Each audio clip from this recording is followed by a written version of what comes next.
Welcome to the Found Her podcast. I'm Kelsey. And I'm Shannon.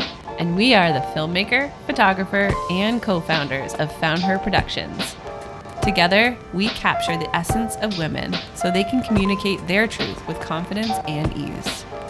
Through working with our clients, we've learned that each of their stories are so unique and, to our surprise, mostly nonlinear. We believe these stories deserve to be heard to inspire women along their own journey to finding themselves and creating the life that they truly desire. This podcast is where badass, trailblazing boss ladies will expose the ups, the downs, and everything else involved in creating their own path in work and in life. So sit back, get comfy, and get ready to be inspired.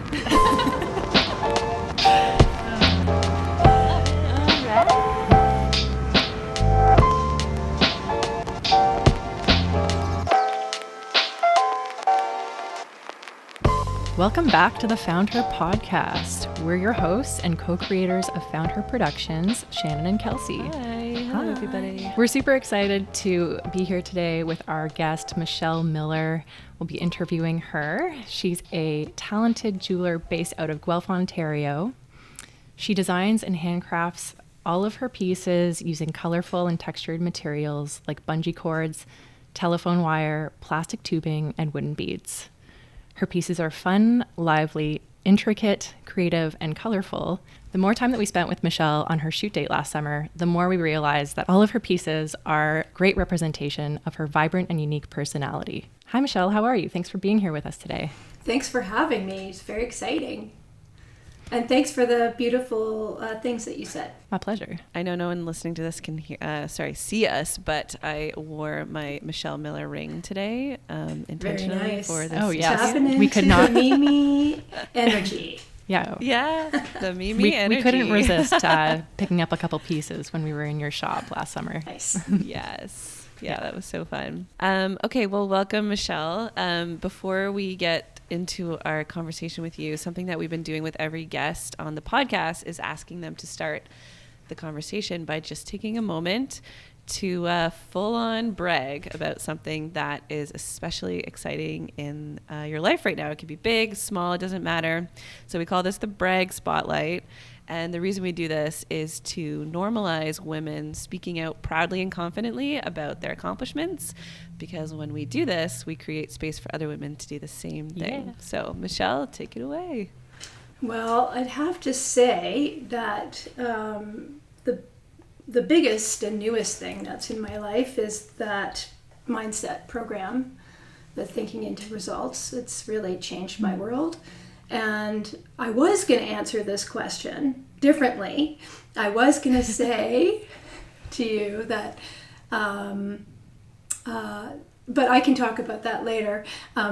Anyway, I was going to say thank you to you, because through you I met Catherine, and through Catherine I'm into this program, and through this program I met Lorna, and now I'm working with Lorna Morin also. So it's all been really exciting. And I was going to say my brag thing is that I really trust my intuition. Amazing. That is huge. It's a lot easier said than done. That's amazing. Mm-hmm. Yeah. Yeah. So just for anyone listening that's not familiar with who's Catherine and who is what is Thinking into Results, Thinking into Results is a mindset coaching program that both Shannon and I have been a part of. And so, Michelle, when did you join the program? In October. In October. Awesome. And what has your experience been like? How has that affected you and your business and your personal life? It's really affected a lot. I'd have to say I feel like I'm in a big stewing pot, and new ingredients keep getting thrown in, and I'm still stirring around in that pot. And I'm not exactly sure how it tastes at this moment, but I think it's getting better and better as the time goes on, like a good stew does. Yes. Yeah, it just needs a little time. Let all the flavors release. Yeah. And yeah, so I feel like I'm really stewing. That's awesome. Mm-hmm. That's a really exciting place to be in. Yeah. Mm-hmm. Exciting so- and frightening and Yeah. everything in between. Yeah, lots of feelings, which is good. So why don't you tell us a little bit about what it is you do, about your jewelry practice and what that looks like, so that our viewers can get a little sense of what you're all about. My inspirations are really from everything around me. I'm very observant. I really like to accentuate the everyday. I like to see all the things around me and look at the simple things and elevate them into something interesting. So I'm constantly taking pictures on my walks of shadows on the sidewalk, or the situation where our natural world meets humankind. Like it could be out on a hike where the trail blaze is on the tree, and my husband is just ahead of me with his bright green jacket, and I love that juxtaposition of the nature and us in between it. I'm also always looking at line of things, so there might be a fallen bunch of needles on the ground and how they are fallen, and the lines that they make and the forms that they make. I'm constantly taking very close-up pictures of bubbles in the water, of so many different things. But it's really it's an expression of my everyday world. Beautiful. Very cool. Very cool. It's like I think it takes an artist's eye to see those little tiny details like that in the everyday world and pull something out of that and create it into something new. What is it about those little details that you find so inspiring? I think what it is that I like to see the beauty in everything. And something that's seemingly not beautiful is very beautiful to me. Like sometimes I go on the porch and I see this big mess of, like, when the kids were little, they'd have all their skipping ropes in a big pile, and I kind of loved all the mixes of colors and lines and this jumble of chaos. And some people would look at that and say, like, put that away. What a mess. Yeah. And I might have later, but I'd take a picture of it first. Nice. Yeah. Find the beauty, then tell the kids to pick up their stuff. Yeah. Got it. Yeah, like it's sort of like I guess the little bits of life everywhere. And I also, it's like I don't want to see things so in a lofty way. I like to think of that we're all connected, basically. I mean, I think that's really why I make jewelry and why I make art, is that I want a sense of connection.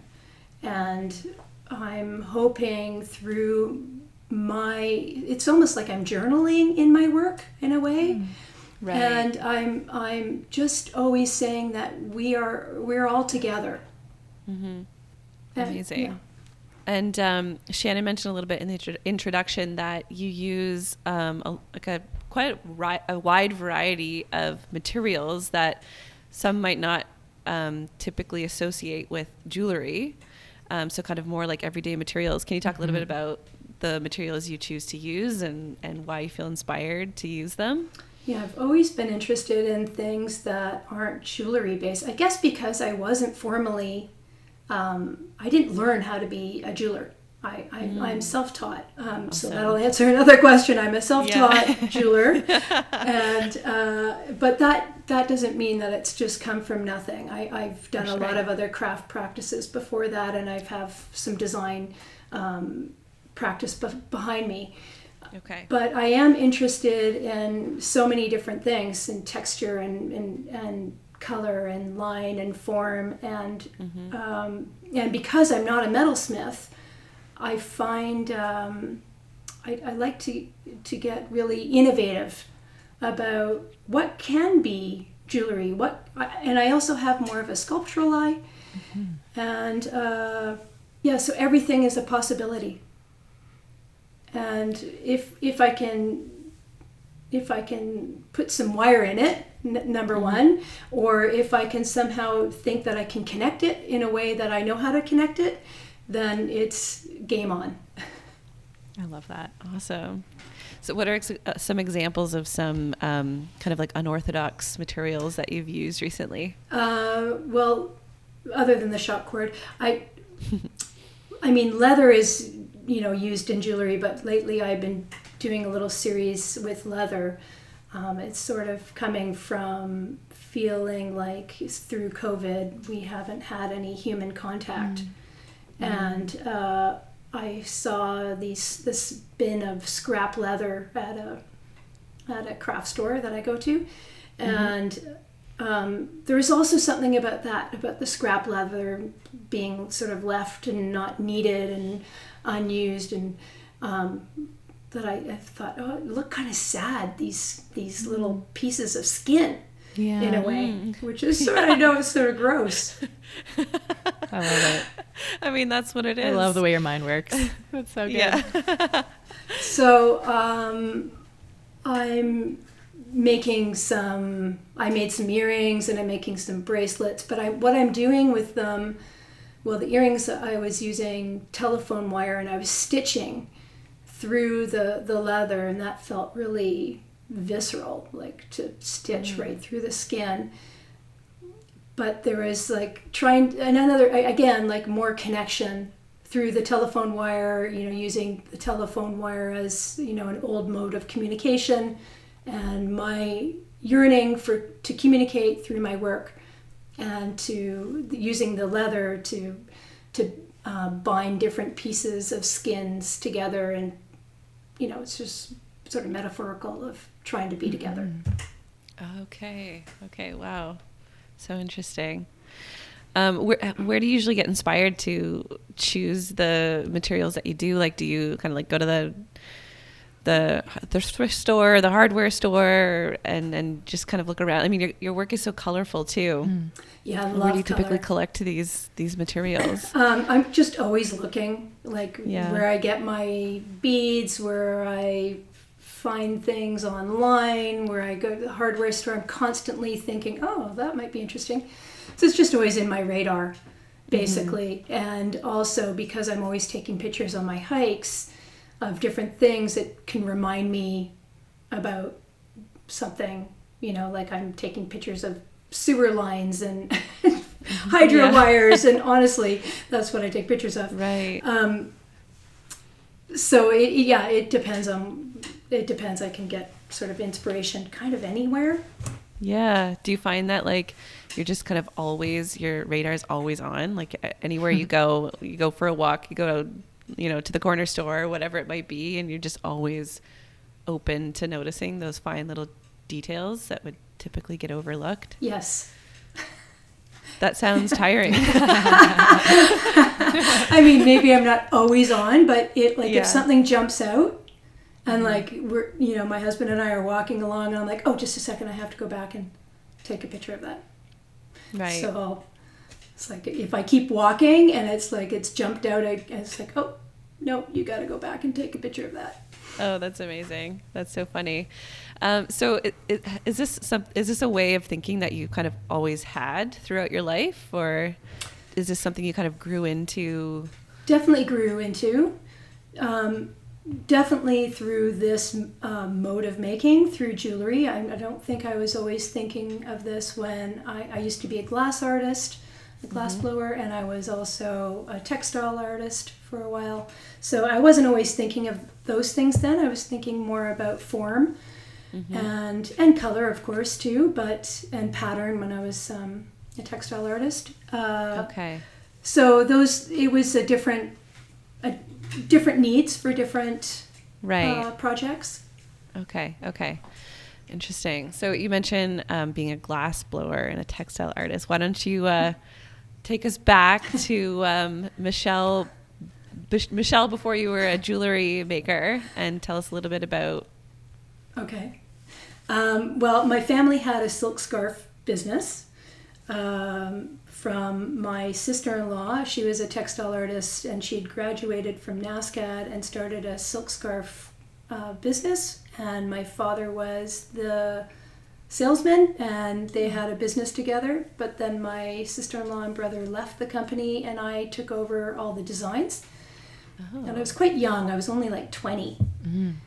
But I was really interested in fashion my whole life, and I was always creating outfits and different things. I really loved that expression, and I was always dressing interestingly. In high school, I was the one that sort of, was the... Wasn't blending in. Wasn't blending in. Yeah. I don't think I'll ever forget, just the pink jumpsuit that you wore for your shoot with us. That was incredible. Yeah. I do love clothing. Yeah. So that's been a constant my whole life. So from designing scarves, and it was quite a lot. I had to design 2 lines per year, and I had to do about 12 different designs, and I had to do 4 different colorways for each scarf. So I really learned a lot about color and a lot about pattern, and I had to teach people how to paint each of these things. So it was sort of a big job for a 20-year-old without art experience. Yeah. Sounds like there was a lot involved there. Yeah, there was, and I really took it seriously, and I loved it. But then I went to theater school. I went to university for theater because I always thought that I was going to go into theater. Okay. So that just showed my theatrics, really. Yeah. I didn't love the world of theater at all. I didn't love it. It was very cutthroat, and it wasn't very kind, and it really did not suit my personality. Gotcha. Okay. So I wasn't cut out for that. So then I went back to school. I went to Sheridan College I was hoping to go for jewelry, to be honest, but they had just got rid of their jewelry program. And I went for a tour with my best friend, and we both signed up to go, and I took glass for the first year and textiles. It was in their craft and design program, and you had to choose 2 mediums the first year.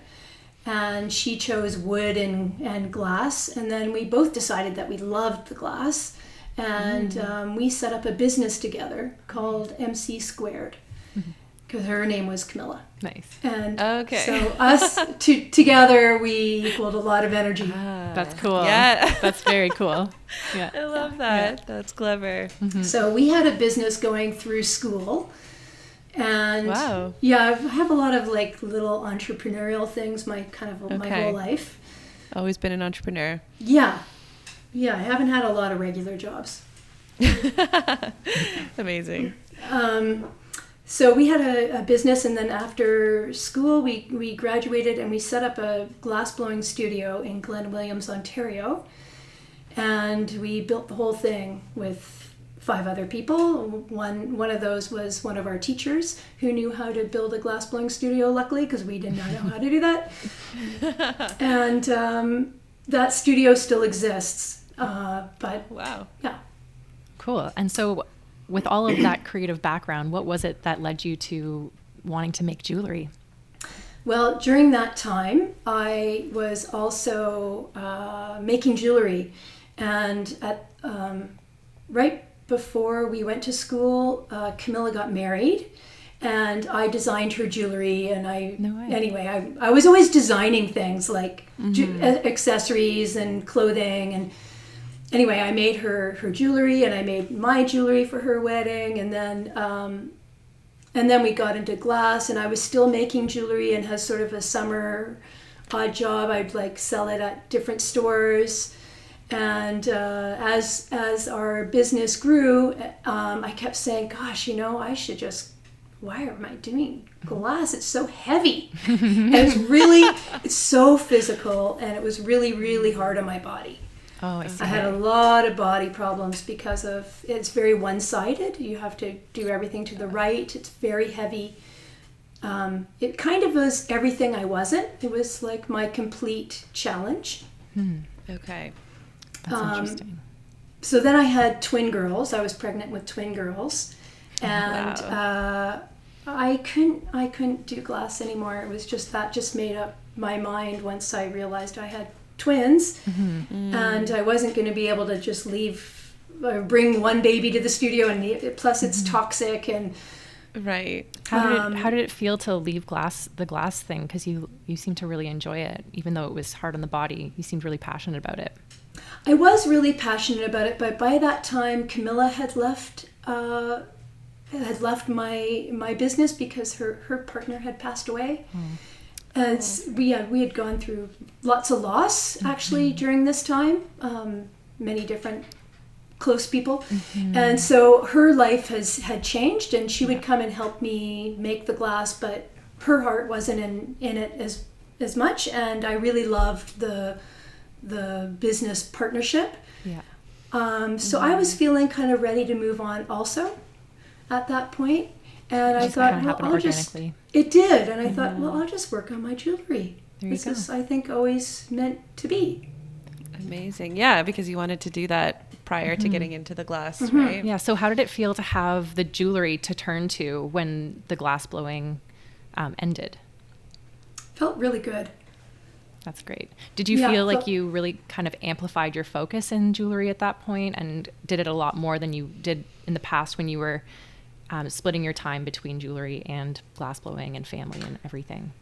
Well, when the twins came, that was enough. Yeah. That was enough for a while. It was like, whoa. No kidding. They were colicky. They didn't sleep. I wasn't doing anything for a couple of years. Right. Right. And then when I started to get back into making, they were probably about 3, and their grandmother would watch the girls when I'd spend time making jewelry, and I started applying for some shows, and because I really needed to make, I have a burning desire to create.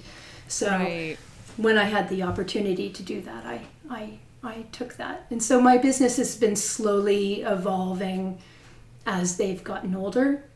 And I would say maybe in the last 8 years, it's really been much more serious. Okay. Cool. Yeah. So was there a point at which you started to take yourself more seriously as a jeweler and started selling your pieces, or opened a shop? What was that like? Well, then I started really making a space for myself. I wasn't in my dining room anymore. I took over, we have a triplex house, and I took over an apartment and set up my studio in there and had a showroom, and that was like great. It's like finally, out of my power of space. That physical space, So I could still be at home and pick them up from school, but I had my own space, and people could come in, and I could have customers, and it all sort of happened from there. That's awesome. That's awesome. Did you, aside from, having twins, and obviously that's a handful, did you experience any obstacles or challenges when you were starting to take your jewelry business more seriously? I'd say my biggest obstacle in my whole creative process has been myself. Can't we all? Interesting. Do you feel comfortable unpacking that with us at all? Well, yeah. Sure. I mean, being a self-taught artist, in some ways, in jewelry, I guess I was always trying to find my footing and find my confidence. I wasn't a metalsmith, so what did that make me? I'm a collage-based artist. Is that just as important as a metalsmith? Can I charge the same kinds of things as that? Even though the time is the same, but it's not a precious metal. All those things that when you're talking to a customer, they would garner that, like, oh, is this sterling silver? Does it have, semi-precious stones? No, it doesn't. It's made with found objects and buttons and weird that's the things. Point. Yeah. That's the point. I know, but for the consumer, that's tricky. So that would go in my head of that's not as important. Love that. But that's changing. That's definitely changing as I see my skills as more of a collage-based sculptural person.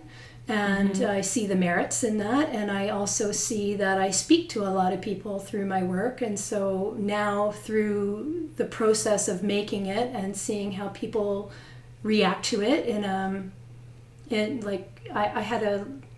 I've had lots of people really react very strongly to my work, and so I guess I shouldn't be looking for people to give me the approval, but I guess that helps. Yeah. Well, I think that's that kind of like imposter syndrome is something that we've all experienced. I can relate to that, not being kind of self-taught in my own craft. There's a lot of, it's like a lack of like validity or something, but really listening to you explain your process and your inspiration earlier, there's a lot of thought, like a lot of creative thought that goes into what you create. And so it's like the output, like the materials or the medium, like shouldn't hold as much value as like the thought that goes into creating it and the inspiration there. Yeah. I kind of feel like I paint or I draw with my materials basically. Yeah. So, paintings can be worth a lot of money, but yet I can just sell this necklace for $85. Right. So it's sort of a tricky, like I feel like I'm sort of stuck in that. So I'm trying to change that right now. Mm-hmm. Amazing. Yeah, I really admire like the strong sense of self that you displayed in those moments when people are asking, is this semi-precious or precious metal or whatever? And you're like, no, but this is the way that I choose to make it. I'm being true to myself by using these materials, and the final product is just so unique. And now I'm really starting to piece together why, because it's expressive of your uniqueness. So it's your interpretation of something that you see. Yeah. I know they're not nothings. They look like they come from something very simple, but in my head it's not so simple. For sure. Yeah. I kind of like the comparison of like comparing it to like they're like little mini sculptures in a way. Yes, that's exactly what I'm doing, and that's where I'm going. More sculpture. Mini sculpture jewelry. Yeah. New tagline. Yeah, that's awesome. So can you tell us a little bit more about, I'm actually really fascinated by how people learn their craft. And it's interesting because Kelsey's self-taught, I'm formally trained. And then it's kind of interesting to see what happens, or like how we approach things differently because of that. So what was it like teaching yourself how to make these pieces of jewelry? Well, it was over such a long time. It's hard for me because I've been working with wire and beads for a very long time, maybe almost 30 years. Okay. So that's a long time just working with those materials. And then I started adding in new materials as I started getting a little maybe bored with that, as I do get bored and I constantly want to challenge myself with using new things. And usually it comes, sometimes it's because I want to design something for someone or even for myself, and that leads me to something else, or because I'm not answering your question at all. That's okay. You know what? It's through exploration. It's being open to looking at new materials of what I can, something that is I'm inspired by looking at that material and then trying to play with it. It's really through play and exploration. Yeah. And allowing myself that. Yeah, I was going to say, it sounds like you're open to continued learning too. It sounds like part of you is eager and curious and doesn't want to have it all figured out, in a sense. Like you're like, oh, I want to keep playing and experimenting and see what happens. That's really fascinating. I love that. Actually, I had a question. Do you think like someone that was maybe formally trained in creating jewelry would have gone in the direction you're going, where you're like really thinking outside of the box in terms of like what jewelry can be? And do you think that if you had been formally trained, you would have gone in the direction that you have? I'm pretty sure I would not. Yeah. I find, my both my girls did Suzuki music program. Okay. It was I'm a Suzuki graduate. Oh, okay. I don't know what that means. Can you can we explain what that means? It's a pedagogy to teach children music. Okay. By ear, yeah, instead of like reading. Yeah. Oh, cool. And it's a wonderful program, and they have incredible ears, and they have a vast knowledge of music, but they never improvised. Ever.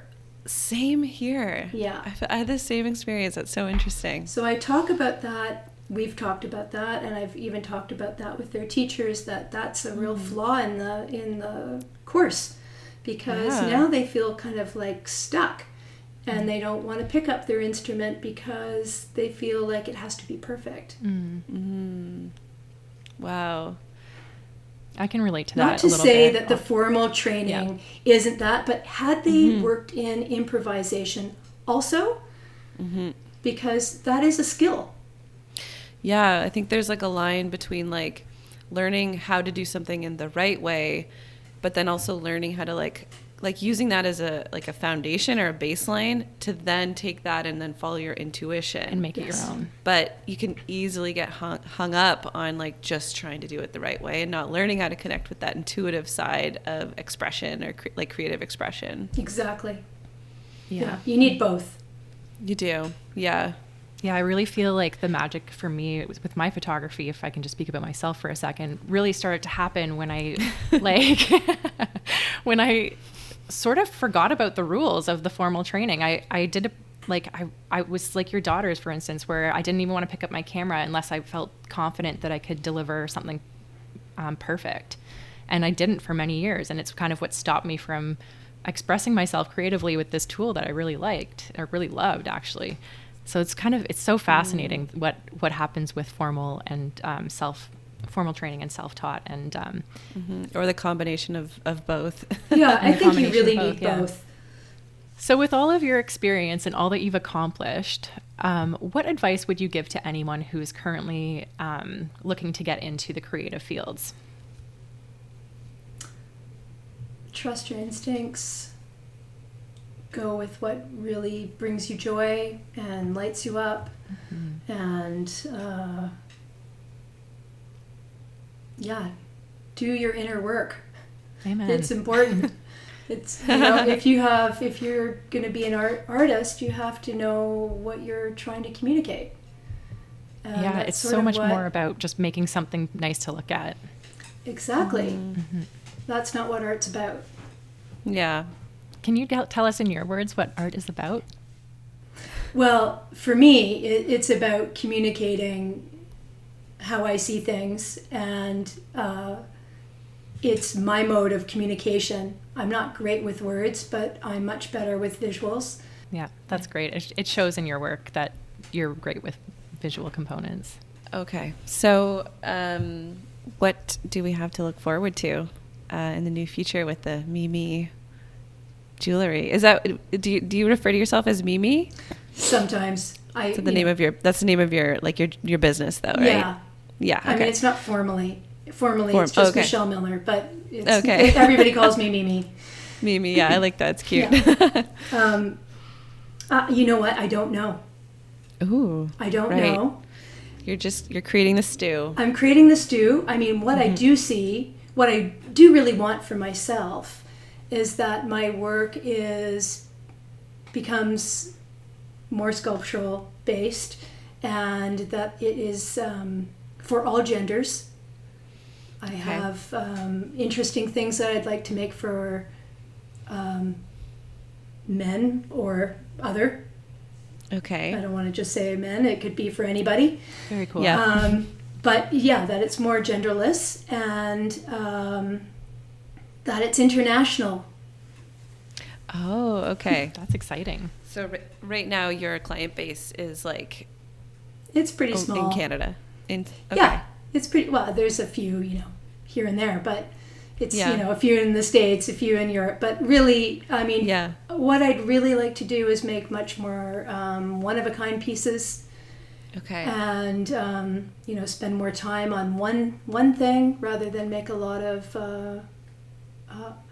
multiples. I'm getting older. I don't want to I don't want to be making 20 of the same thing anymore. Right. But I'm really interested in wearable art still, and I'm not sure if that'll go into not wearable. I have no idea. I'd like to keep it open, but I would like, I do love the thought that my work is for everybody. So that's sort of a main line. I think it's so interesting that you feel so you seem very comfortable and confident not knowing, and I can't help but think that has something to do with your win earlier that you shared about being so trusting of your intuition. Do you think those things go hand in hand? Definitely, and I'm not sure I'm so confident, but I'm saying that I am. I just keep saying that I am every day. Keep saying it, and eventually you'll believe it. Exactly. Yeah, totally. Yeah.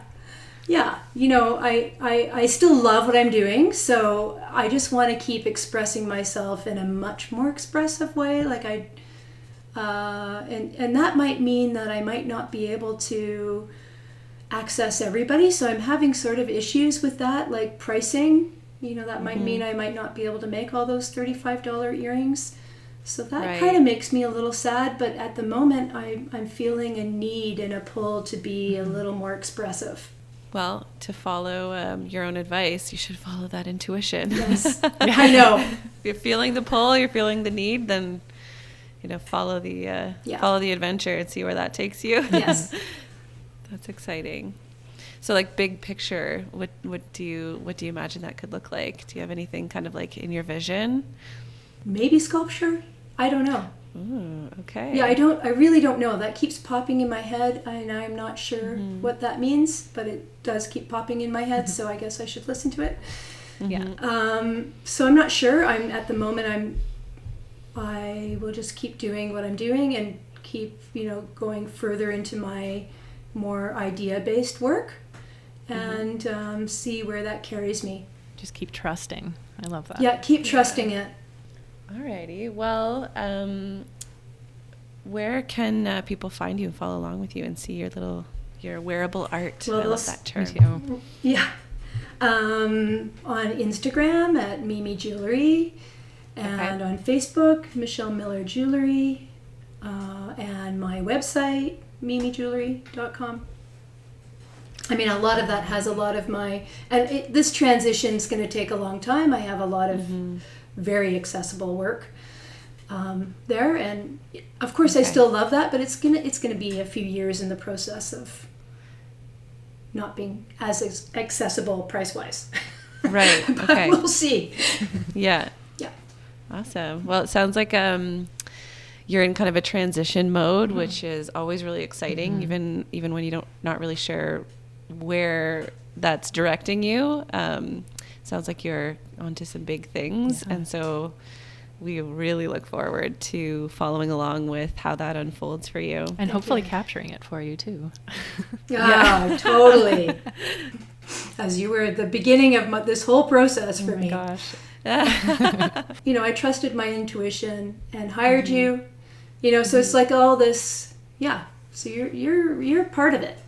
Oh, I love that. Oh, that's so cool to hear. Yeah. Awesome. Well, thank you so much, Michelle, for joining us and sharing your story. We're super grateful for you opening up, and there's no doubt that your story will inspire others listening to follow their gut, follow their instinct, and watch their exciting future unfold. Thanks so much to you. I'm so grateful for you both.